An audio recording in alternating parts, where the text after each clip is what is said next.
If you haven't heard about Anchor, it's the easiest way to make a podcast. Let me explain. It's free. There's creation tools that allow you to record and edit your podcast right from your phone or computer. Anchor will distribute your podcast for you so it can be heard on Spotify, Apple Podcasts, and many more. You can make money from your podcast with no minimum listenership. It's everything you need to make a podcast in one place. Download the free Anchor app or go to anchor.fm to get started.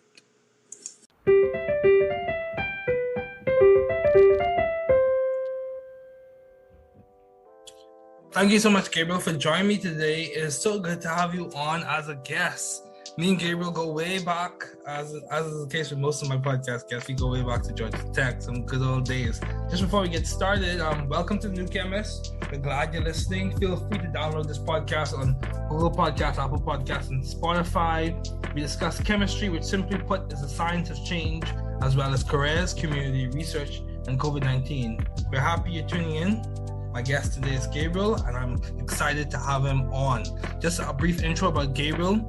Gabriel he has earned the stripes. He has worked at Accenture, climbing up the ranks to become a senior consulting analyst. Now, he works on Amplitude. He's also served as a co-founder and as a lead enterprise engagement manager. So he's definitely earned the stripes. We met at Georgia Tech, where he completed a Bachelor of Science in computer science, and he's also the founder of Grind, Don't No Sleep. So yeah, he's definitely an accomplished young man. Definitely glad to have him on as a guest. So Gabriel, just before, as we get started, what have been your long-standing interests in the field of science? Wow, science. It's interesting. I think when I started life out as a good old young kid, science probably went to video games. It was probably my first interest. Okay. Video games being what I used to play a bunch, and that's just what I like to do. You know, playing the Game Boy, Pokemon Yellow, Red, Silver, all the way up that. All the NBA 2Ks, just that whole world got me interested in seeing what technology was capable of doing. And so didn't really know what I wanted to do being a young kid. I just knew I was good at math and science, and eventually that turned into a career in the tech world. So I studied computer science at Georgia Tech, graduated with that degree, but then led me to tech consulting. So being able to kind of balance out, the math and sciences of the world into business logic, I think that's kind of where my head's been going the past few years. So yeah, that's really good. That's really good. So it's interesting you bring up. It seems like this is a consistent trend. I interviewed a faculty member at Georgia Tech and several other people, and a lot of people talk about how video games led them to become interested in computer science. Yeah. Would you say that was something that was fostered by yourself, or by your parents, or by your environment? How did that come about? Honestly, I feel like depending on the demographic of the audience, for me, my family background, there wasn't a lot of scientists. There wasn't people in the science field. So we were very humble beginnings, people just kind of blue collar workers doing what they need to do, pay the bills. And we weren't really, as a family, in the careers of the science space. So for me, or any kid, that's probably the easiest way to get exposed to science if you don't have it in your family is video games. And for me, that was my outlet. That's what I did. It was either that or play outside. And so if I wasn't playing sports, I was playing video games. And so I think that was like the closest outlet to figure out what science could do, and specifically computer engineering, computer science, which was my first major coming into college. So that would be my thought. Okay, that's good. That's good. So my question was, did you start off as computer science, or did you switch to computer science? Yeah, so I started off as computer engineering. Reason being, I thought my dad showed me a lot about computers. Mm-hmm. And so because I like computers engineering, that sounds like that's what you're supposed to do if you like math and science. And then I started that. Okay. Got into a couple of classes, realized I didn't really care for circuits and hardware and stuff like that. And quickly I was like, how do I get back to that programming thing that I learned? And my first experience with coding was with MATLAB at Georgia Tech, as many people from Georgia Tech have. CS 1310, I think. Yep. 1517. Something like that. Yeah, we remember the numbers. Yeah. So we learned MATLAB, which was, not necessarily what some engineers would call coding, but it was my introduction to it. And that's when I got excited about it. I had a lot of fun with it, the way the computers work, and realizing the power behind not just video games, but, algorithms, your laptops, anything really, your cell phone, TVs, and the list goes on. Yeah, that's good. My question to you is, And as we unpack your career and all the success you've had thus far, my question to you is, how did you overcome, or how did you get through to becoming competent and proficient in programming? Because a lot of people stop at it because they'll be like, oh, this is hard, I'm debugging all the time, it's very frustrating. How did you overcome that barrier? Yeah, so it's funny because I think my career, and I want to be clear for anyone listening, today I'm not a software engineer, today I'm not coding. But while I was at school, I definitely had an interest for it. I definitely had an interest for solving problems. And I think that's what led me to go through all the computer science courses and to start coding things like computer graphics and to code things like audio software, or to create Python scripts for robots to dance around and whatnot. I enjoyed that thought process that it took to make something do an action in that way. And so I think there's generally an interest that you have to have in wanting to solve problems, but just also the way of how we do it as programmers is sitting at your computer and typing it out. Like, if you have that joy, I think that's what really kind of pushed me over the edge of wanting to complete that degree. Now, the reason for me to shift away from sitting at my desk and doing that joy that I had was that itself, sitting at a desk. I'd rather be talking with people, collaborating, whiteboarding. And so having a mix of that in like the consulting world is what I was looking for, which I think I found in consulting, and then putting me into a space of software as a consultant, I guess. So was it hard to transition to Accenture from like the hard sciences to like consulting? Was it hard to transition, or was it a very facile transition? So I'd say a little bit of both. And the reason why I say a little bit of both is I set myself up in school to make sure that I was finding the proper internships. And as someone coming in with an engineering background, it's a very unique background when you're coming into the consulting world. Generally, a consultant would be a business major or someone who's been in the space of building out PowerPoint decks or understanding business or finance or marketing or any of these like business majors. At Georgia Tech, as we all know from Georgia Tech people, we're all engineers. We're all math and science. Everything we do is on a computer. So we stood out to the consulting companies that were hiring for us. But we also had the barrier of entry of excelling, I would say, at like the typical consulting things, which would be PowerPoint decks, building out spreadsheets, all the equations that it went into actually building out pivot tables and all that. Stuff like that was completely just unknown to me when I got into the space. And so that was the barrier of entry once I realized, oh, okay, as a consultant, this is something you should be good at. Now, I think over time, as I got into my career, I developed that skill. I was not good at it at first, but what differentiated me was the way I did think. And so trying to make sure I leaned in on that while also not stumbling on my weaknesses at the time was kind of what I had to make sure I balanced out at the beginning of my career. Oh, that's good. That's good. I'm gonna have to re-listen to this, because you said not stumbling on your weaknesses, but leaning forward to what you are aspiring for. That's good. So how do you maintain view of the bigger picture in your career and in your life in general? How do you do that? Yeah, I think if we all take a step back, which I think we all did during this time in the pandemic, you recognize, what do you find value in, what do you not? For me, in the beginning of my career, like I mentioned, I did not find joy in creating PowerPoint decks. I did not find joy in project management, and I did not find joy in the spreadsheets. But what I did find joy in is solving the problems and then telling a story. The telling a story piece that I enjoyed, I did not think of as something that I was interested in or even like anywhere near good at when I was doing a lot of math and science related things at Georgia Tech. That came out of me in the consulting world. And then once I realized that I enjoyed that piece, but I was not good at a couple of the pieces that helps tell the stories, that's kind of what motivated me to stay in the lane of figuring out, okay, how do I become a better consultant? It's about better storytelling, which doesn't always lead to a better PowerPoint. It doesn't lead to building out more spreadsheets, but those are just tools in which you can use to leverage the story that you're trying to tell. In that, with data analysis, which is kind of a lot of what my job is today, you're able to tell a story as well. Now, how you gather that information is one way, but how you tell it is another. So I guess losing myself in the question you originally asked, I think my mindset going into my job was really just to understand, how do I become better at the things that I enjoy?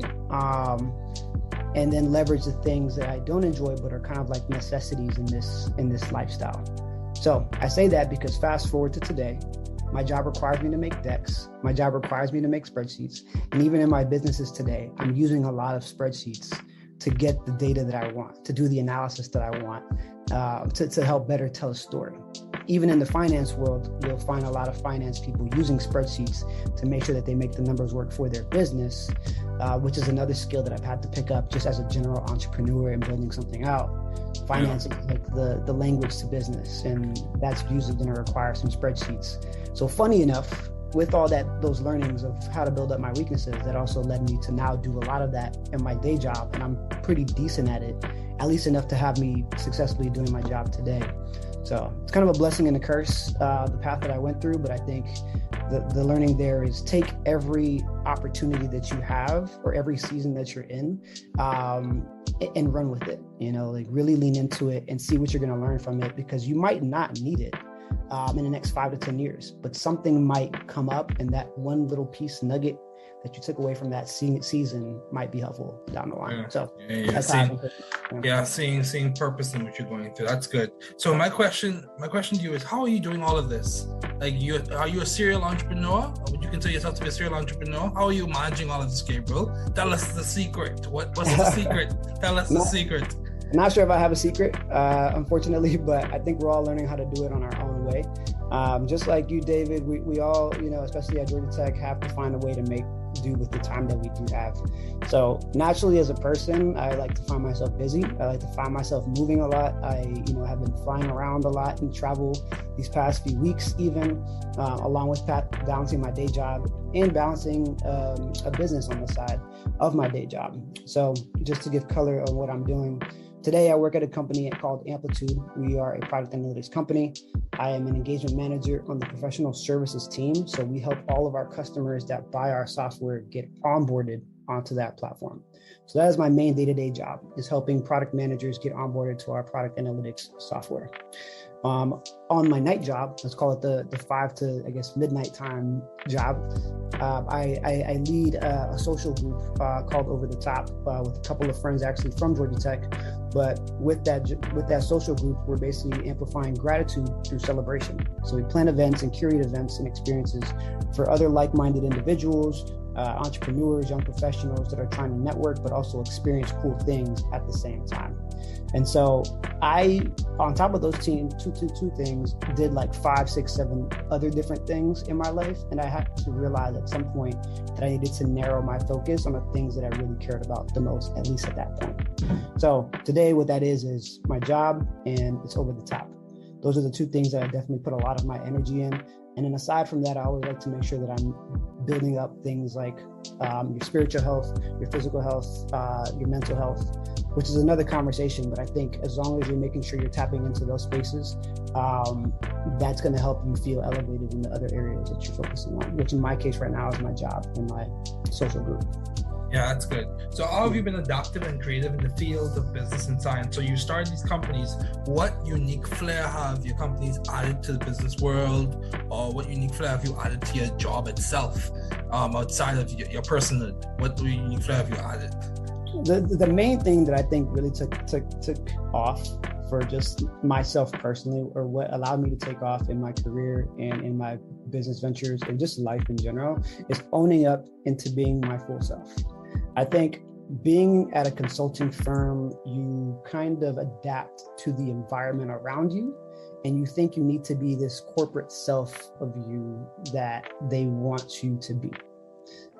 Coming as a person of color, right? My family's Puerto Rican Dominican, I'm Afro-Latino. It's easy for you to feel misplaced in environments like this in corporate America, not understanding how you should act. And I think Accenture did a good job of making sure that they wanted us to be our full selves. Now, granted, a company that big, it's hard to see that trickle down effect of actually feeling comfortable being your true self. But there was a moment in time where I recognized that there was value in me being me, which was sometimes a very expressive personality, sometimes being very lighthearted and wanting to have just joy in what we did. Without having to give you the cool big words. Maybe I can make a Drake reference in a customer call. Maybe I can, talk about my weekend candidly and be okay with that. Obviously, there's like there's pros and cons to that, and there's probably some things you probably shouldn't mention to your coworkers or anything, like, oh yeah, I was looking for another job. Like that'd be probably a bad thing to talk about if that was the case. But I think being true to myself and my environment at work is what excelled me to now feel comfortable in my own skin. But now if people also can gravitate towards you and be comfortable with talking to you, and now you and that person can build relationships. And at the end of the day, everything in this world is about relationships. And if people can't connect with you as a human being, that's going to just take away opportunities for you and for that person. So that's probably the number one thing that's helped me build out my career in tech, but also built out my brand in the social group at Over the Top. Because at the end of the day, just to be clear, David, my day-to-day job in corporate America is one thing, and my social life with the social group, traveling, hitting the world, going out to bars and nightclubs every now and then, or actually just like, getting on a boat and having a good time in Mexico. We all do these social things for the most part. We all have social lives. And so I am candid in my day-to-day and talk about what I do. I'll share photos. Again, to everybody's discretion, but I like to own up to what I'm doing. And I think people connect to that better as a human being than not doing that. So again, I just want to caveat one more time with your discretion, right? That doesn't mean tell everybody your entire life. With your discretion, just be your full self in these environments. That's what's helping me out. Yeah, that's good. That's very good. So how did you seek or find the right environment for you to thrive scientifically and intellectually? So let's take it a step. Let's go a little bit back a bit. So you start off in high school and ended up at Georgia Tech. How did you know that Georgia Tech was the right place for you? Step one, how did you know that was the right place for you? So I did not have a lot of counseling on schools and being able to go to the right one. I've actually only applied to 2 schools in high school. Okay. The first one was the University of Miami because my family was in Miami, and that's the only reason why I applied. And the second one was Georgia Tech because I was going to high school in Georgia, and my counselor said I should apply to an in-state school that was a good school and that I can get, good scholarships. So that's the only reason why I applied to Georgia Tech. Those are the only 2 schools I applied to. So I got into both. And luckily enough, I actually got a full scholarship at Georgia Tech, which allowed me to attend it and get the education that I got and then open up the opportunities that I had. So if it wasn't for that counselor in high school, I would have not been at Georgia Tech, and I would not be doing what I'm doing today in the tech world. I'd probably be back in Miami doing whatever I would have been doing at the time. God knows that story, but what I do know now is I thank that counselor every day. I think about that story in my head because if that conversation hadn't happened, I would have probably not be here today. Yeah, that's good. Yeah, dude, that's very good. So I remember when you were at Georgia Tech, you were part of OMED. So what led you to jump into that? Was that because of your personality? What led you to do those activities while at Georgia Tech? Yeah, so OMED, I believe some folks have talked about it in the podcast already, but that's basically where all the minority students could go and get any educational support for the Georgia Tech experience.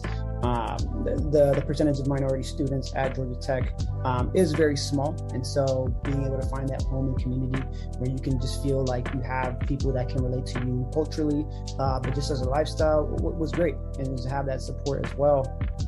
So I think that's naturally where I gravitated towards OMED. I was originally introduced to OMED by the Challenge program, which was a program that's put on by OMED for minority students the summer before entering their freshman year. And you get prepared in a 4-week program on how to get a 4.0 or just be surviving in the school as a freshman student. So that basically led to my lifelong friends that I have even to this day. Kyle Woom, who's been on the podcast and is also a co-founder of Over the Top with me, and has also been my roommate out here in the Bay Area, was also someone I met through that program. Okay. So it's overall that program not only has given me friends of a lifetime, but it's also like giving me skills to this day that continue to help me push forward. Yeah, that's good. Yeah, and I would say that's really good. Yeah, Georgia Tech, I think, was almost like a concentrated pool of talent, a concentrated network that has led to a lot of things for me personally as well. Yep. So, how were you able to start a company? Grind, Don't, No Sleep. Why did you name it that, and why did you start that? Yeah, so the story that I have with Grind, Don't, No Sleep. First, a lot of you might ask, that grammatically is incorrect. That is correct, that it's grammatically incorrect. It was my freshman year of Georgia Tech, and I interned at Procter & Gamble in the summer. I had an experience for the first time working at a company that just wasn't a McDonald's, because that was my only job prior to that. Again, as I mentioned, my family isn't in corporate America like that. It's so humble beginnings all around. And so being in like a space like Procter & Gamble with the cubicles and a lifeless salary was different. I recognized in this opportunity that there were a lot of people that had family that had this opportunity to tell them, hey, this is what a Procter & Gamble would look like. This is what it would look like to work at a corporate America job and get a nice salary or intern for a summer. Internships, things like that, salary, those were things that I was not used to hearing just growing up. And so I was kind of frustrated. I was kind of down, and I had a really rough summer, just from like a mindset perspective, and recognizing that like this whole time in my life, I've never been introduced to what was possible here up until this point. Like if it wasn't for that counselor that told me to go to Georgia Tech, if it wasn't for OMED in the challenge program to tell me I need to be in internships, I wouldn't have been at this internship and I wouldn't have this experience. So that led to the idea that there needs to be someone teaching about these opportunities to give people opportunity to be successful. And that's when the idea of grind on no sleep came up, with a conversation that would have made my friends Andrew Wright, who was also a friend from OMED that I met through Challenge and is still a friend to this day. Basically, we just had a conversation, and he's like, how do we maintain this lifestyle to like make sure we can take this back to our families so they know it's possible? You just got to grind and not sleep, grind on no sleep. And so from there, that moment, that motto was created, grind on no sleep, which means just grinding towards your passion and not sleeping on the opportunities to go after it. And so it was focused on speaking to just basically students in socioeconomic conditions that don't have the opportunities for these opportunities or understand it. And so we spoke to a lot of young high school, college students or upcoming college students and mentored them about with different workshops and what that might look like. So that was the inspiration behind the t-shirts. We launched a brand we launched a t-shirt, campaign with the slogan on it. A lot of students got behind it, bought into the brand. The housing department at Georgia Tech also bought into it. We gave it to some of our residents. And it was just basically since then a mindset that we kept going with for like college and to this day. Yeah, that's good. Yeah, I think about the analogy in chemistry. Sometimes things to precipitate, you just need one drop of a particular chemical, one drop for co-precipitation. And I think the same thing is true when it comes to successful living and to also being successful in school. Many times, even in grad school and even before grad school, many times it's a matter of the right opportunity, doing research at a particular university to get the letter of rec from someone at the university to transition into the university. So it's those key moments and key nuggets of advice that really help and make a difference, a world of a difference, I would say. Yeah. So do you have any advice to those wanting to pursue the field you're currently working in? So the field that I'm currently working in is the professional services space in SaaS. SaaS stands for Software as a Service, which is pretty much any software that has a subscription base. And so today, my company, Amplitude, is a software as a service company. If you think of any company that has a software that has some sort of subscription attached to it, it's pretty much every and all companies that you have on your computer, essentially. So being in that space, consulting is the first route to get into that. My route there was going through Accenture, and I actually found the first company that I applied to after Accenture, which was Optimizely, because they were actually a client of mine through Accenture. So that's how I was exposed to that. So just being a consulting space, just in general, if you're not curious, or if you're just curious on how to get involved in the different spaces and dabble a little bit, consulting is the best way to just jump into a career, learn how to see how businesses run, but also get exposure to a bunch of different companies since you're going to be staffed on a bunch of different projects. And you'll quickly find out what you like and what you don't like. And so that's how I found out that this space, professional services, existed in the SaaS space and found my way there. What has been the most beneficial advice you have received to date? Or some of it. And that's a big one. That's a big question. Yeah, that's a huge question. I mean, I think I noted it earlier today, which is just be yourself. I mean, lean in on that 100%. I think, in today's world, and you probably hear this a lot nowadays, but we're very distracted with what things should look like, with how things should sound, what things should feel. And I think oftentimes with all of that noise, you just limit yourself and you think if I'm not that, then I don't have it. But, you know, David, seeing you as someone from Georgia Tech starting this podcast as an example, like you've ran with it and you've had 100 episodes or so. I don't know how many, but it was a lot when I looked at it. Yeah, less than 100, bro. Less than 100. Thanks for piping me up. I appreciate it. Yeah, it's coming through. But I mean, the fact that you're running with it, like no matter what, like I've dabbled in the thought of like maybe I should start a podcast, but you know, people do it and they feel it, you know. And I think if you have that thought, you run with it, feel it, and just like enjoy it. And it might not work out for some people who maybe don't have the voice for it or whatever the case may be, but just being able to say like I look back and I tried that, just I felt it in my heart. I've seen so many people just not pull through because of just that fear and just being yourself. So it's very cliche, it's very cheesy, but I think it does matter. I think it's definitely changed my career being myself, and it's changed the relationship that I have today. Just to stand out. Yeah, and I wouldn't say it's cheesy, to be honest with you. I think everyone has unique personhood, and that's also coming from my faith perspective as well. I think everyone has unique personhood, and everybody can complement, in my personal opinion, everyone can complement to their workspace, their lives. And you know, there's always purpose in situations and purpose in people. So I completely agree with that. It pays to be yourself, and you know, it takes time. You gotta be honest. It takes time to become comfortable in your own skin. Yeah. Where like as you mentioned, the distractions don't bother you to the point where because you are comfortable in your skin. You know who you are and you know what you're about. So yeah, dude, this is really good. I'm going to have to re-listen to this because this is good. But thank you so much, Gabriel, for joining me today. It is so good to have you on.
Thanks for listening.